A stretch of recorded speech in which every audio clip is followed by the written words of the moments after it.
भारत निवडणूक आयोगाच्या सूचनानुसार राज्य उत्पादन शुल्क विभागाचे माननीय आयुक्त महोदयांच्या सूचनानुसार राज्य उत्पादन शुल्क विभाग एक्साइज डिपार्टमेंट वेळोवेळी प्रत्येक ठिकाणी रेट टाकत असतात। मागच्या कालावधीमध्ये 123 ठिकाणी असा रेट टाकून मोठ्या प्रमाणात बनावट दारू, अवैध हातभट्टीच्या दारू या सगळ्यावर मोठं कारवाई या एक्साइज डिपार्टमेंटच्या माध्यमातून विठ्ठल बुकनजी आणि त्यांची पूर्ण टीम मी चांगल्या प्रकारे पूर्ण जिल्हाभरात राबवलं होतं। या विषयामध्ये एक गोपनीय माहिती सूत्रांच्या माध्यमातून या ठिकाणी त्याला प्राप्त होता। या रेट टाकताना काल रात्री सुमारे 2:30 वाजता त्यांनी या ठिकाणी MIDC मध्ये रेट टाकलं। या ठिकाणी रेट टाकताना त्याला एंट्री मिळाला नाही, तर त्याच्यासाठी अगदी त्यांना दार तोडून आतमध्ये घुसावं लागलं। त्याच्यामध्ये कर्मचारीला किरकोळ जखमी पण त्या कर्मचारी झालेला आहे। या रेट टाकताना आपल्याला एक परिपूर्ण फॅक्टरी बनावट दारूच्या या ठिकाणी मिळाला। बनावट दारू म्हणजे नॉन एक्साइड पेड दारू आहे आणि या दारूला कुठलेही लायसेन्स नाही। याच्यामध्ये बनावट लेबल होता, त्याच्यामध्ये ते म्हणजे देसी दारूची एक ब्रँड तयार करत होते।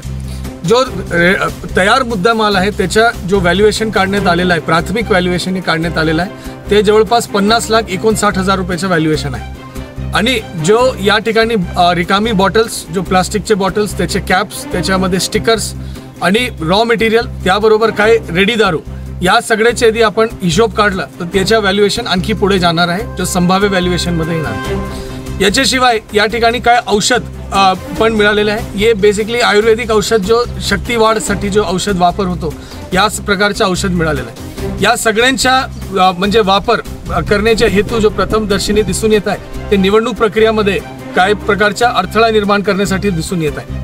निवडणुकी प्रक्रिया ज्यावेळी सुरू झाली जळगाव जिल्ह्यामध्ये, या फॅक्टरी आपल्या माहितीनुसार ये फक्त 15 से 20 दिवस या कालावधीपर्यंत ये फॅक्टरी सुरू होता। या ठिकाणी जो रॉ मटेरियल आहे हे पुढच्या 5-6 दिवसही चालणार होता। त्याचा अर्थ आहे की आपले मतदानचे दिवस पर्यंत या फक्त फॅक्टरी चालणार होता।